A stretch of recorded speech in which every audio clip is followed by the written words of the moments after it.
গরমের ছুটিটা পড়েছে সবে 2 দিন হলো। টানা 21 দিনের ছুটি। রিন্টু মাকে বলেছিল বাবাকে বলতে গরমের ছুটিতে তাদের কোথাও ঘুরতে নিয়ে যেতে, কিন্তু ব্যবসার কাজে ব্যস্ততার জন্য বাবা বলেছে বাইরে কোথাও যাওয়া সম্ভব নয়। কিন্তু রবিবারগুলো অ্যাকোয়াটিকা, ইকো পার্ক, চিড়িয়াখানা এগুলো ঘুরিয়ে নিয়ে আসবে বলে কথা দিয়েছে। রিন্টুর তাতে একদম মন ভরেনি। এগুলো তো যে কোনো রবিবার চাইলেই যাওয়া যায়, তাহলে আর টানা ছুটি পড়ে লাভটা কি হলো? এর থেকে তো স্কুলই ভালো, বন্ধুদের সাথে রোজ দেখা হয়, কত মজা হয়। সকালে গরমে খেলতে মাঠে যাওয়া না, আর বিকেলটা আসতে না আসতেই যেন শেষ হয়ে যায়। টিভি দেখতে ওর অতটা ভালো লাগে না, শুধু খেলাটা মাঝে মাঝে একটু দেখে। এখন তো সে অবকাশও নেই। আইপিএল শেষ হয়ে গেছে, পরের মাসে ফুটবল বিশ্বকাপ শুরু হবে, আর ছুটিটা পড়েছে কিনা এই মাঝখানেই। পরের বছর থেকে বেড়াতে যেতে আরও সমস্যা হবে। রিন্টুর ক্লাস 9 হলো, পরের বছর মাধ্যমিকে তোড়জোড়ও শুরু হয়ে যাবে। তারপর 11, 12 কলেজ, ব্যাস সব ঘেটে যাবে। জীবনে ব্যস্ত হয়ে পড়বে নিজের মতো। ভাবতে ভাবতে মনটা খারাপ হয়ে যায় ওর। জানলা দিয়ে বাইরে পুকুরটার দিকে তাকিয়ে থাকে। কিরে, কি এত ভাবছিস? মা লুচি আর তরকারি নিয়ে থালাটা নিয়ে সামনে এসে দাঁড়িয়ে বলল, মা, বাবাকে প্লিজ বলো না একটু ম্যানেজ করতে। সে 2 বছর আগে তাজমহল দেখতে গেছিলাম, কতদিন তো হয়ে গেল বলো, কোথাও যায়নি। রিন্টু কাতর গলায় বলে ওঠে, বলেছি বাবু, দেখছিস তো বাবার কত কাজের চাপ যাচ্ছে, সেরকম হলে না হয় শীতকালে বেড়াতে যাওয়া হবে। মা বোঝানোর চেষ্টা করে। গল্প সঙ্গে চায়ের আড্ডায় আমি ইন্দ্রাণী। আশা করি সবাই খুব ভালো আছেন। আপনারা যারা আমার এই চ্যানেলটিকে প্রথমবার শুনছেন, যদি আপনাদের কাহিনীটি ভালো লেগে থাকে তাহলে চ্যানেলটিকে সাবস্ক্রাইব করবেন। আপনাদের অমূল্য মতামত নিশ্চয়ই জানাবেন এবং পারলে একটি লাইক দেবেন। শুরু করছি আজকের গল্প, গুপ্তধনের সন্ধানে। হঠাৎ টেলিফোনটা শব্দ করে বেজে ওঠে। মা রিন্টুকে লুচি ভরা থালাটা এগিয়ে দিয়ে ফোনটা রিসিভ করে। হ্যালো। ও তুই, বল বল। হ্যাঁ আছে তো, লুচি খাচ্ছে, দেব? আচ্ছা কখন আসবি? ঠিক আছে তাড়াতাড়ি আয়, আজকে দুপুরে এখানে খেয়ে যাবি কিন্তু, মাকে বলে আসিস। ঠিক আছে, রাখ। এই বলে মা ফোনটা রেখে দেয়। ফোনের একদিকের কথোপকথন শুনে রিন্টু বুঝে যায় গোড়াদা ফোন করেছিল। গোড়াদার ভালো নাম সব্যসাচী ভট্টাচার্য। খুব ভরসা বলে জেঠু ওর ডাকনাম লিখেছিল গোড়া। রিন্টুর জেঠুর ছেলে গোড়াদা। রিন্টুর বাবারা 4 ভাই। রিন্টুর বাবা অবনীবাবু মেজ ছেলে। গোড়াদা বড় ভাই বেণীমাধব ভট্টাচার্যর একমাত্র ছেলে। এই গোড়াদার সাথে রিন্টুর প্রচুর মতের মিল হয়। গোড়াদা ওদের কাঠের আসবাবপত্র ফ্যামিলি বিজনেসের সাথে যুক্ত, ব্যাস এটুকুই। বিজনেস ওর একটুও মন নেই, একটা জিনিসে আছে, সেটা হলো শখের গোয়েন্দাগিরি। জেঠু প্রথম প্রথম খুব একটা ভালোভাবে না দেখলেও এখন ব্যাপারটা একদম মেনে নিয়েছে। প্রচুর ডিটেকটিভ বই পড়ে গোড়াদা। ওর আলমারিতে শার্লক হোমস থেকে শুরু করে ফেলুদা, ব্যোমকেশ হয়ে নিতিন মাসি অবধি পরিপূর্ণ। টুকটাক কয়েকটা কেস সলভ করে অল্প পরিচিতও হয়েছে ওর। আর যেহেতু রিন্টুর সাথে ওর মতের বেশ মিল আছে, তাই রিন্টুকেও নিজের অ্যাসিস্ট্যান্ট বলে, ঠিক যেমন ফেলুদা, তোপসে বা ব্যোমকেশের অজিত ছিল। এই ব্যাপারটা রিন্টুর কিন্তু বেশ ভালো লাগে। গোড়াদার সাথে কথা বললে কত কঠিন কঠিন বিষয় সহজভাবে জানা যায়। তো মায়ের কথা শুনে রিন্টু বুঝতে পারে গোড়াদা এখনই ওদের বাড়িতে আসছে, আর দুপুরটা থেকে বিকেল হয়তো বাড়িতে ফিরে যাবে। জেঠুদের বাড়ি থেকে ওদের বাড়ি 1/2 ঘন্টা মতন লাগে সাইকেলে। গোড়াদা নিজে থেকে যখন ফোন করে আসবে বলেছে, তখন নিশ্চয়ই কোনো কেস পেয়েছে, রিন্টুর মনে হয়।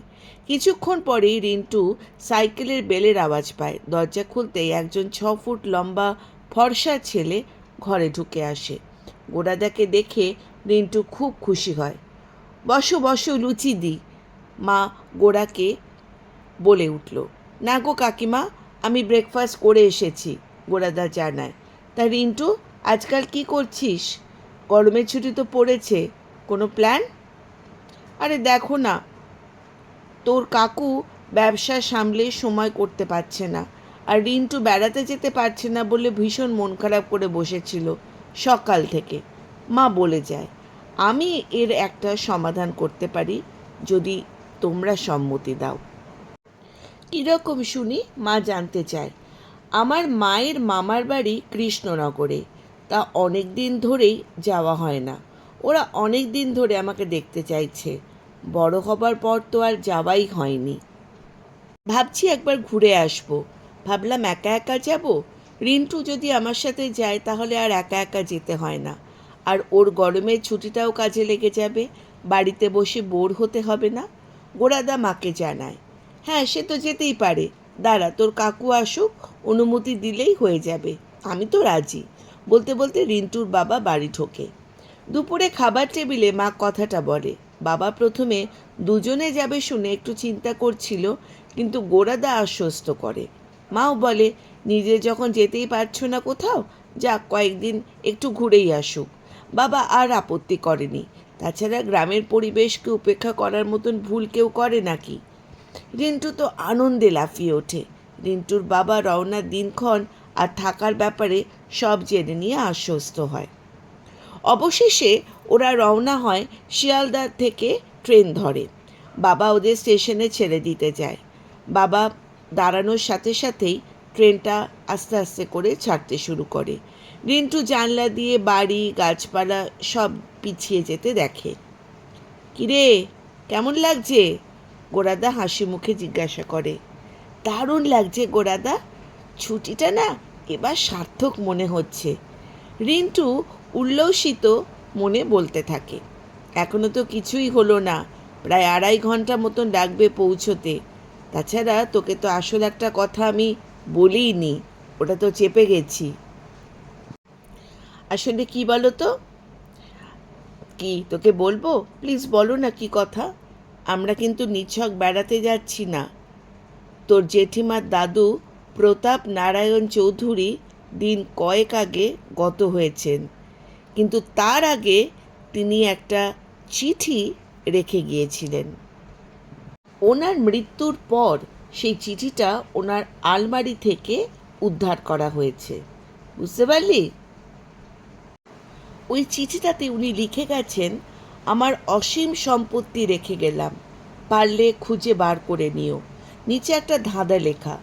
আমি ছোটোখাটো কেস সলভ করেছি বলে ওই বাড়িতে সবাই জানে, আর যেহেতু নিজেদের বাড়ির ব্যাপার, তার বাইরের কাউকে না জানিয়ে আমাকেই তলব করেছে সেই বাবার চিঠিটাকে উদ্ধার করার জন্য। সেই জন্যই আমার যাওয়া। প্রায় এক নিঃশ্বাসে কানের কাছে ফিসফিস করে বলে গেল গোরাদা, আরে বাস, এ তো দারুণ ব্যাপার। কতদিন বাদে বেড়াতে যাচ্ছি, তাও তুমি আর আমি, আর সাথে কি না এরকম একটা রহস্য ভেদ করার জন্য। রিন্টু উত্তেজিত ভঙ্গিতে বলে। মনটা আনন্দে ভরে যায় রিন্টুর। বেশ মজা হতে থাকে। এসব ভাবতে ভাবতে ওর চোখ লেগে যায়। গোরাদার ডাকাডাকিতে ঘুম ভাঙে রিন্টুর। উঠে পড়, তাকিরপুর ঢুকে গেছে, এরপর বালকুদগা, তারপরে কৃষ্ণনগর ঢুকবো আমরা। হ্যাঁ, চোখটা একটু লেগে গিয়েছিল। যা ঘুমোলি তুই, এরকম ঘুমোলে আমার একটা অন্যরকম অ্যাসিস্ট্যান্ট লাগবে। ওরাদা মজা করে বলল, খুব খারাপ হয়ে যাবে এরকম করলে কিন্তু। চল চল, স্টেশনে ট্রেন ঢুকছে। ওরাদা আর রিন্টু কৃষ্ণনগরে নামে। স্টেশনের বাইরে গিয়ে দেখে ওদের জন্য গাড়ি দাঁড়িয়ে আছে। মায়ের বড় মামা ওদের জন্য গাড়ি পাঠিয়ে দিয়েছে। গাড়ি করে মিনিট 20 যাওয়ার পর গাড়িটা একটা বড় দরজার সামনে এসে দাঁড়ায়। গাড়ি থেকে নেমে ওরা দেখে একটা বিশাল ফটক। ফটকের দুদিক দিয়ে দুটো সিংহ দাঁড়িয়ে আছে। ওপরে বড় বড় হরফে লেখা চৌধুরী ভিলা। মূল ফটক দিয়ে ওরা ভেতরে প্রবেশ করে। এত বিশাল জায়গা জুড়ে এরকম রাজবাড়ি রিন্টু এর আগে কখনো দেখেনি। ওর মাথাটা প্রায় ঘুরেই যায়। ওরা তা বুঝতে পারে। কানে কাছে মুখ এনে বলে, এতেই অবাক হয়ে গেলি? পুরো বাড়িটা ঘুরে দেখতে 1 ঘন্টারও বেশি সময় লেগে যাবে। পুকুর পাড়, বিশাল বাগান, যেখানে আম জাম জামরুল আরও কত ধরনের গাছ আছে, ঠাকুর দালান, বসার ঘর, পড়ার ঘর, শোবার ঘর, সব মিলিয়ে এক রাজকীয় ব্যাপার। বাড়িটা 3 তলা, নিচে বসার ঘরে, মাঝখানে পড়ার ঘর আর ডাইনিং রুম আর একদম ওপরে সবার থাকার ব্যবস্থা। উত্তর দিকে একটা ফটকের পরে বিশাল বাগান, দক্ষিণে পুকুর পাড়, পশ্চিম দিকে ঠাকুরদালান আর পূর্ব দিকে শস্য ভাণ্ডার। সব মিলে বিশাল জায়গা নিয়ে এই চৌধুরী ভিলা। সব কিছু দেখে তাক লেগে যায় রিন্টুর। ওদের থাকার ব্যবস্থাও এই তিনতলার কোণার ঘরেই করা হয়েছে। জানলা দিয়ে দূরে পুকুর দেখা যাচ্ছে।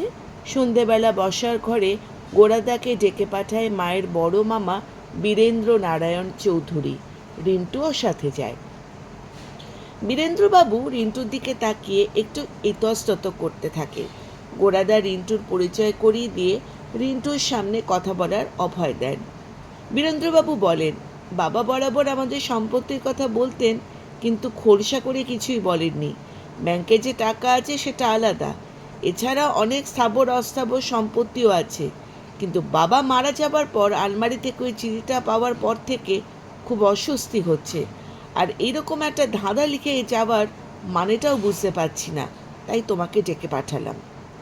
বীরেন্দ্রবাবুর কথাটা শেষ করে গোরাদার দিকে হলুদ খামে ভরা একটা চিঠি এগিয়ে দেন। চিঠিটা খুলে গোরাদা যাতে লেখা, আমার অসীম সম্পত্তি রেখে গেলাম, পারলে খুঁজে নিও। আর নিচের দিকে বড় বড় হরফে লেখা, পড়া করো ঘরেতে, পাহাড়েতে চাঁদ চাই, 2 ধাপ ওপরেতে, মাঝখানে পাবে তাই। দেখো কোনো সমাধান করতে পারো কি না। যাও এখন বিশ্রাম করো। এই বলে বীরেন্দ্রবাবু উঠে যান। আমরাও নিজেদের মতন ঘরে চলে যাই। আমি কথাগুলো নিয়ে ভাবতে শুরু করি। ঘরেতে পড়া করা, চাঁদ, 2 ধাপ ওপর, পাহাড়, সব মিলিয়ে কেমন যেন একটা গুলিয়ে যেতে থাকে। গোরাদা টেবিলের ওপর পকেট খাতা থেকে বার করে পেন দিয়ে কী সব লিখতে থাকে। এই পকেট খাতাটা দেখার অনুমতি কারুর নেই। যখন কেস সলভ করে ফেলে তখন একমাত্র আমাকে দেখায়, আর দেখলে মনে হয় জটগুলো কেমন সহজে যেন খুলে গিয়েছে। রিন্টু সব কিছু নিয়ে ভাবতে ভাবতে ঘুমিয়ে পড়ে। সকালে ঘোড়াদার ডাকে ঘুম ভাঙে তার। চল আমার সঙ্গে, জলদি উঠে পড়। পা চালিয়ে ওরা এসে দাঁড়ায় স্টাডি রুমের সামনে। রিন্টুর মনে ধোঁয়াশা, কিছুই বুঝতে পারে না ও। গোরাদা ওর মনের অবস্থা বুঝতে পারে, ওর দিকে তাকিয়ে বলে, পড়া করো ঘরেতে মানে হচ্ছে স্টাডি রুম, আর এখানে এলাম, বাকি ধাঁধাটা ঘরে ঢুকলে বুঝতে পারবো। চল। দরজা খুলে ওরা ভেতরে ঢোকে। স্টাডি রুমের ভেতরে ঢুকেই রিন্টু অবাক হয়ে তাকিয়ে থাকে। 3টে বড় বড় দেয়ালে 3টে বিশাল বিশাল আলমারি, আর সব কটা আলমারিতে বইয়ে ঠাসা। ওরাদা হঠাৎ সোজাসুজি আলমারির দিকে এগিয়ে যায়। পাল্লা দুটো খুলে কি যেন একটা খুঁজতে থাকে। সেলফ থেকে একটা বই নামার পর সেখানে একটা চিরকুট পায়, যেখানে লেখা চাঁদের পাহাড়। আরে, এ তো রিন্টু বহুবার পড়েছে, বিভূতিভূষণ বন্দ্যোপাধ্যায় চাঁদের পাহাড়। বইটার পাতা উল্টে একটা চিরকুট বার করে গোরাদা, আর তার মুখ আনন্দে ভরে যায়। কিরে, বুঝলি না তো ব্যাপারটা কিভাবে পেলাম এই চিরকুটটা? গোরাদা রিন্টুকে প্রশ্ন করে। রিন্টু দুপাশে মাথা নাড়ায়। স্টাডি রুমের পাহাড়াতে চাঁদ মানে চাঁদের পাহাড়, বই আর মাঝখানে, আর মাঝখানে পাবে মনে হচ্ছে মাঝের আলমারির 2 ধাপ ওপরেতে, মানে দ্বিতীয় ধাপে তাকে পাবে। গোরাদা ব্যাখ্যা করে রিন্টুর কাছে যেন ধাঁধাটা জল ভাতের মতন পরিষ্কার হয়ে যায়। ওরা দুজনে আবার ঘরে ফিরে আসে। গোরাদার দ্বিতীয় চিরকুটটা খোলে, যাতে লেখা রয়েছে, সূর্য যেদিকে ওঠে বিপরীতে দালান, ভাত নেড়ে ঘুরিয়ে খুঁজে পাবে যে মানে। কিরে, কিছু বুঝলি? গোরাদা রিন্টুকে জিজ্ঞাসা করে।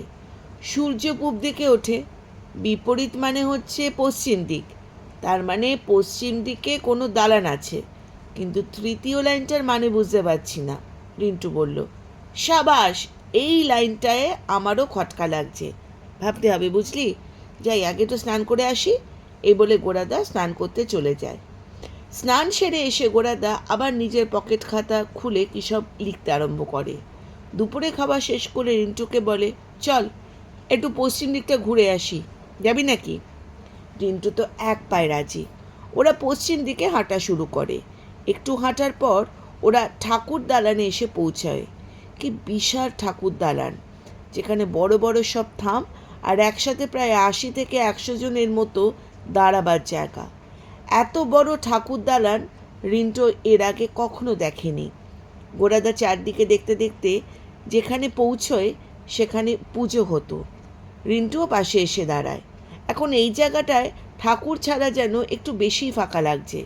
একটা বিশাল কিছু একচালা রয়েছে, যদিও সেটা ঠাকুর ছাড়া কেমন যেন বেমানান লাগছে। গোরাদা হঠাৎ ওই চালাটার পেছন থেকে উঁকি মেরে কি যেন একটা দেখার চেষ্টা করে। রিন্টু, এদিকে আয়, একটু হাত লাগাতো। রিন্টু আর গোরাদা একচালাটা একটু ঠেলা ঘোরায়। সেই একচালার পেছনে আঠা দিয়ে লাগানো আরেকটা চিরকুট তারা আবিষ্কার করে। গোরাদার মুখে সেই পুরনো পরিতৃপ্তির হাসি দেখা যায়। কিভাবে বুঝলে এখানে চিরকুট আছে? রিন্টু অবাক হয়ে জিজ্ঞাসা করে। দেখ, প্রথম দুটো লাইন থেকে আমরা বুঝতে পেরেছিলাম যে পশ্চিম দিকে ঠাকুর দালানে, তারপরের লাইনটা ছিল ভাত নেড়ে ঘুরিয়ে। ভাত কি থেকে হয় বল?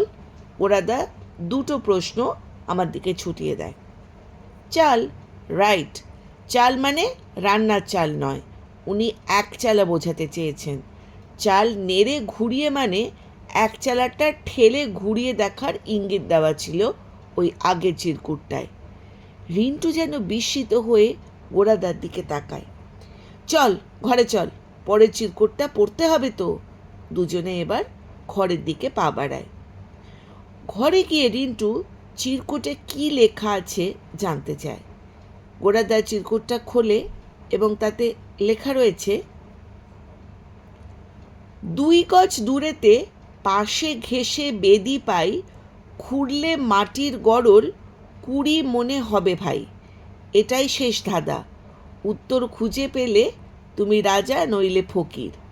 রিন্টু আর গোরাদা দুজনে চিন্তা করতে থাকে শেষ ধাঁধাটার উত্তর কি হবে তাই নিয়ে। গোরাদা ওর পকেট খাতাটা থেকে বার করে কিসব লিখতে থাকে আর কাটতে থাকে। রাতে খেয়ে এসে ভাবতে ভাবতে রিন্টু ঘুমিয়ে পড়ে। অনেক চিন্তা করেও সে শেষ ধাঁধার কোনো উত্তর পায় না। সকালে ঘুম থেকে উঠে দেখে গোরাদা ওর পকেট খাতা নিয়ে তাকিয়ে, একটা বিশ্বজয়ের হাসি তার মুখে। রিন্টু ধাঁধার উত্তর ভাবতে ভাবতে প্রায় রাত 2টো অবধি জেগেছিল, তারপরেও কোনো সমাধান পায়নি। আর গোরাদা কাল সারা রাত না ঘুমিয়ে কাটিয়ে দিয়েছে। বিছানা থেকে নেমে রিন্টু গোরাদার পাশে গিয়ে দাঁড়ায়। কি গো, কিছু বার করতে পারলে? সেটা পরে বলছি, তার আগে তৈরি হয়ে নে, নিচে যেতে হবে। রিন্টু আর গোরা দুজনেই তৈরি হয়ে নিচে আসে।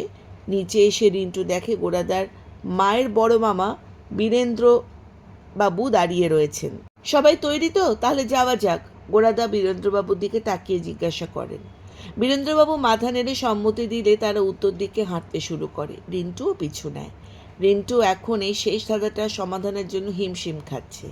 হাঁটতে হাঁটতে রিন্টু উত্তর দিকের ফটকের ওপর দুপাশে দুটো হাতির মূর্তি দেখতে পায়। ফটকের পাশ দিয়ে ওরা এগিয়ে চলে। আরেকটু হাঁটার পর ওরা একটা ছোট্ট মঞ্চ দেখতে পায়। গোরাদার যারা গাইতি শাবল নিয়ে হাতে দাঁড়িয়েছিল তাদের ওই বেদির পাশে ঘুরতে বলে। ওরা ঘুরতে ঘুরতে শুরু করে মিনিট 20 ঘোরার পর হঠাৎ করে ঠং করে একটা বিশাল আওয়াজ হয়। কিছুটা মাটি হাত দিয়ে সরিয়ে দিয়ে সবার চোখ তো ছানা বড়া হয়ে যায়। একটা বিশাল বড় লোহার সিন্দুক দেখতে পায় ওরা। সবাই ধরাধরি করে তুলে আনে সিন্দুকটা। শাবল দিয়ে সিন্দুকের তালা ভাঙতেই সবাই অবাক হয়ে যায় সিন্দুকের দিকে। সিন্দুকটাতে সোনার বিস্কুটের ঠাসা। বীরেন্দ্রবাবু গোরাদার পিঠ চাপড়ে দেয়। এখন সবাই বসার ঘরে বসে আছে। বীরেন্দ্রবাবু, ওনার ভাই প্রতাপবাবু, গোরাদা আর রিন্টু। সামনে রাখা সোনার বিস্কুট ভর্তি সিন্দুক। এবার গোরাদার রহস্য উন্মোচনের পালা।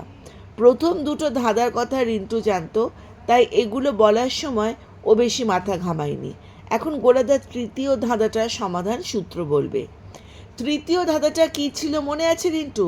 গোরাদা শটান জিজ্ঞাসা করে। রিন্টু বলল, 2 গজ দূরেতে পাশ ঘেঁষে বেদি পাই, খুঁড়লে পাহাড় গড়ল 20 মন হবে ভাই। কারেক্ট। এবার একটা কথা এক একটা করে বলি। 2 গজ দূরেতে বলতে কি বোঝা যাচ্ছে? এই 2 গজ দূরত্বে, বীরেন্দ্রবাবু বললেন। 2 গজ মানে দুটো হাতি, রিন্টু বলে। সাবাস রিন্টু, গোরাদা বুড়ো আঙুলটা তুলে ঠিক বলেছে বোঝায়।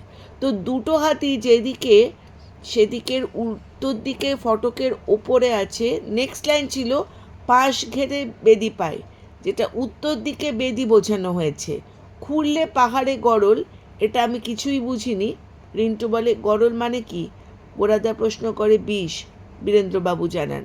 আর পাহাড়ের প্রতিশব্দ কি? সবাই চুপ। নিস্তব্ধতা ভেঙে গোরাদার বলে, পাহাড়ের প্রতিশব্দ হচ্ছে কুট, তার মানে দুয়ে মিলে হচ্ছে বিস্কুট। সবাই যেন মোহিত হয়ে যায় এখানে উত্তর পেয়ে। আর এই বিস্কুটের মোট ওজন 20 মণ। রিন্টু জিজ্ঞাসা করে, কারেক্ট একদম গোরাদা? রিন্টুর পিঠ চাপড়ে দেয়। রিন্টুর কথা শোনার পর পুরো কেসটা সলভ হয়ে দুজন দুজনের দিকে পরিতৃপ্তির হাসি হাসে। আজকের গল্পটা আপনাদের কেমন লাগলো কমেন্ট করে জানাবেন। লাগলে, ভালো যদি লাগে তাহলে লাইক, হাইপ, শেয়ার করবেন। আর চ্যানেলটি সাবস্ক্রাইব করতে ভুলবেন না। সবাই ভালো থাকবেন। ধন্যবাদ।